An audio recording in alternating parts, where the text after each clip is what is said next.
ദൈവത്തിന് സ്തുതി. പ്രഭാതകിരണത്തിലേക്ക് സ്നേഹവന്ദനം. ഭാഗം 1683. ഇന്ന് ഓഗസ്റ്റ് മാസം 9-ാം തീയതി. ഈ ആണ്ടിലെ 222-ാമത്തെ ദിവസത്തിലെത്തി. പരിശുദ്ധ അമ്മ മറിയം അന്ന് ജീവിച്ച ആ സമൂഹത്തിലെ ഏറ്റവും ദുർബലരുടെ കൂട്ടത്തിൽപ്പെട്ട ഒരാളായിരുന്നു.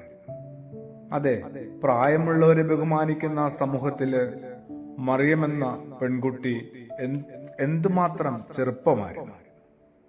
പുരുഷന്മാർ ഭരിക്കുന്ന ആ ലോകത്തില് മറിയമെന്ന പെൺകുട്ടി ഒരു പെണ്ണല്ലേ. ധനികർ സ്വാധീനം ചെലുത്തുന്ന സമൂഹത്തില് അവൾ എന്തുമാത്രം ദരിദ്രയാണ്. അവളുടെ അസ്തിത്വത്തെ ഒന്ന് പ്രകടിപ്പിക്കാനായിട്ട് അവൾക്ക് ഭർത്താവോ മക്കളോ അപ്പോഴില്ല. എന്നിട്ടും ദൈവം പ്രസാദിച്ചത് അവളിലാണ്. എന്നും ദരിദ്രരിൽ പ്രസാദിക്കുന്ന ദൈവത്തിന്റെ സ്വഭാവത്തിന്റെ പ്രകാശനമാണിത് സൂചിപ്പിക്കുന്നത്. മനുഷ്യന്റെ പ്രതീക്ഷകൾക്ക് വിപരീതമായി പ്രവർത്തിക്കുന്ന ദൈവത്തിന്റെ വിസ്മയമാണ് ഇവിടെ കാണാൻ കഴിയുന്നത്. പക്ഷെ നോക്കണം, വെറുതെ നോക്കിയാൽ പോരാ, ധ്യാനപൂർവം നോക്കണം. ധ്യാനത്തിന് മൗനവും വിനയവും കൂട്ടുവേണ്ടേ? കുറെ കൂടി ഒരു ഏകാഗ്രത ആവശ്യമല്ലേ? ശാന്തതയും ഒരു സംതൃപ്തിയുമൊക്കെ. ഒരു ദാസിയുടെ താഴ്മയെ ദൈവം കണ്ടെത്തുകയാണ്. കണ്ടെത്തുക മാത്രമല്ല, മാനിക്കുകയാണ്, സ്വീകരിക്കുകയാണ്, ചേർത്ത് നിർത്തുകയും അവളെ ഉപയോഗിക്കുകയുമാണ്, അവളിലൂടെ പ്രവർത്തിക്കുകയുമാണ്.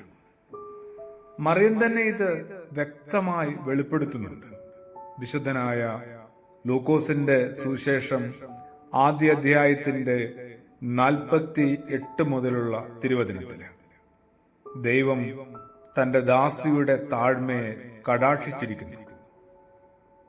കുറെ കൂടി മനുഷ്യനെന്ന നിലയിൽ, യേശു ഭക്തരെന്ന നിലയിൽ നമ്മളൊക്കെ ഒന്ന് വിനയപ്പെടേണ്ടതാണ്.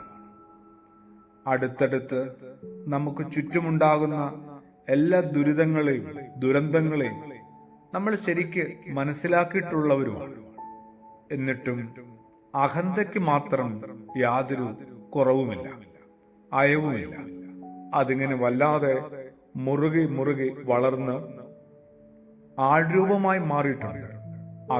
അഹന്തയും അഹങ്കാരവുമൊക്കെ ഒരു ശ്വാസം മാത്രമാണെന്ന് എപ്പോഴാണ് നമ്മൾ ഒന്ന് വിനയപൂർവ്വം തിരിച്ചറിയുക? ദൈവത്തെ ഇങ്ങനെ ഒരു കുഞ്ഞായിട്ട് തന്റെ ഉള്ളില്, ഉദരത്തിലും ഹൃദയത്തിലും നിറഞ്ഞു കിട്ടിയിട്ടും ആ പാവം പെൺകുട്ടി ദൈവസന്നിധിയില് നിലവിളിച്ചത് അവിടുത്തെ ദാസിയാണെന്നാണ്. അവിടുത്തേക്ക് എന്റെ താഴാഴ്മയെ കണ്ടിരിക്കുന്നു എന്ന് പറയാൻ പാകത്തിന് എന്തുമാത്രം വിനയമുണ്ടായിരുന്നു. നമ്മൾ എന്നാണ് ഇനി നന്നാവുക? അമ്മയുടെ സന്നിധിയില് നമുക്കുമൊന്ന് പ്രാർത്ഥിക്കാം. ആമേൻ.